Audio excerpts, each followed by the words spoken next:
Himachal today देख रहे दर्शकों का स्वागत है। देश के खास खबरों में प्रधानमंत्री नरेंद्र मोदी ने राम बहादुर राय की भारतीय संविधान पुस्तक का विमोचन किया। इस दौरान पीएम मोदी ने कहा कि संविधान बनाने वालों ने भारत की आत्मा समझी है। पीएम ने कहा कि देश संविधान पर चल रहा है, भारत का संविधान अद्वितीय है।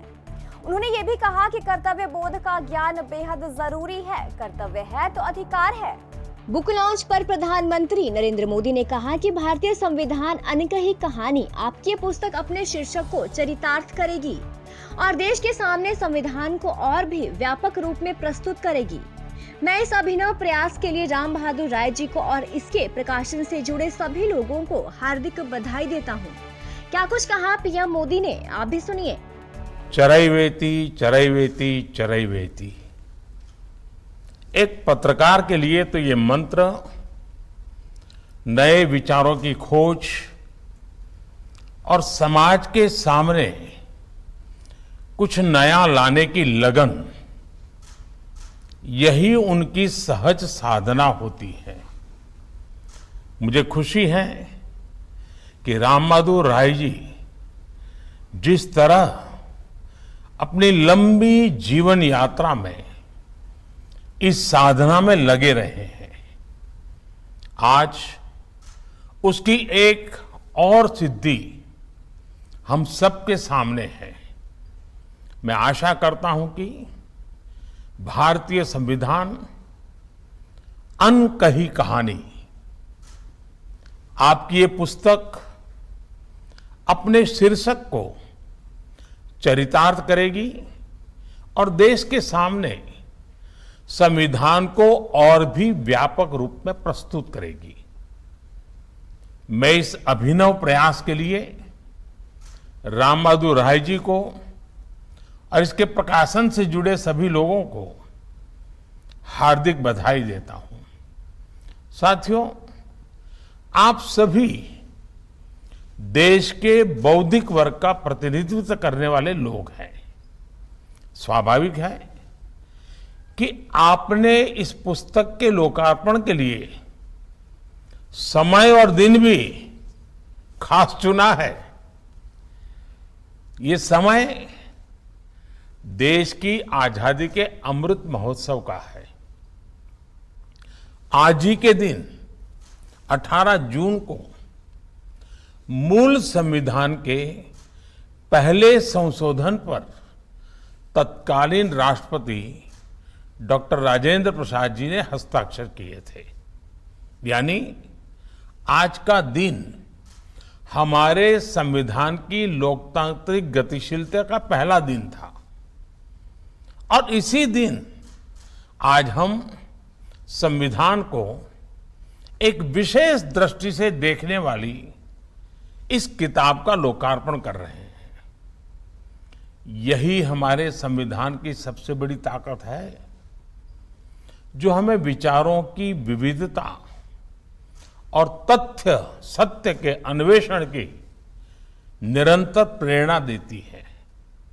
साथियों, हमारा संविधान आजाद भारत की ऐसी परिकल्पना के रूप में हमारे सामने आया था, जो देश की कई पीढ़ियों के सपनों को साकार कर सके।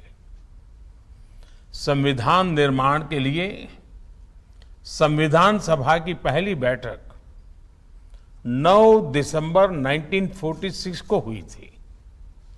यानी आजादी से भी कई महीने पहले। इस बैठक के पीछे एक बड़ा ऐतिहासिक संदर्भ था, समय और परिस्थितियां थी। आप सब इतिहास और संविधान के जानकार लोग उससे भलीभांति परिचित हैं, लेकिन मैं इसके पीछे एक भावनात्मक पहलू को भी देखता हूं। अनिश्चितताओं में से भरा हुआ वो कालखंड, कई चुनौतियों से जूझ रहा हमारा स्वतंत्रता आंदोलन, लेकिन फिर भी हमारे देश का आत्मविश्वास कितना अडिग रहा होगा कि उसे अपनी आजादी, अपने स्वराज को लेकर पूरा भरोसा था, स्वयं पर भरोसा था। आजादी मिलने से इतना पहले ही देश ने आजादी की तैयारी शुरू कर दी थी। अपने संविधान की रूपरेखा के लिए विमर्श शुरू कर दिया था। ये दिखाता है कि भारत का संविधान केवल एक पुस्तक नहीं है, सिर्फ धाराओं का संग्रह नहीं है। ये एक विचार है, एक निष्ठा है, स्वतंत्रता का एक विश्वास है। साथियों, आजादी के अमृत महोत्सव में देश आज स्वतंत्रता आंदोलन के अनकहे अध्यायों को सामने लाने के लिए सामूहिक प्रयास कर रहा है। जो सेनानी अपना सर्वस्व अर्पण करने के बाद भी विस्मृत रह गए, जो घटनाएं आजादी की लड़ाई को नई दिशा देने के बाद भी भुला दी गई, और जो विचार आजादी की लड़ाई को ऊर्जा देते रहे, फिर भी आजादी के बाद हमारे संकल्पों से दूर हो गए। देश आज उन्हें फिर से एक सूत्र में पिरो रहा है, ताकि भविष्य के भारत में अतीत की चेतना और मजबूत हो सके। इसलिए आज देश के युवा अनकहे इतिहास पर शोध कर रहे हैं, किताबें लिख रहे हैं। अमृत महोत्सव के तहत अनेकों कार्यक्रम हो रहे हैं। भारतीय संविधान अनकही कहानी, ये किताब देश के इसी अभियान को एक नई ताकत देने का काम करेगी। आजादी के इतिहास के साथ साथ हमारे संविधान के अनकहे अध्याय देश के युवाओं को एक नई सोच देंगे, उनके विमर्श को व्यापक बनाएंगे।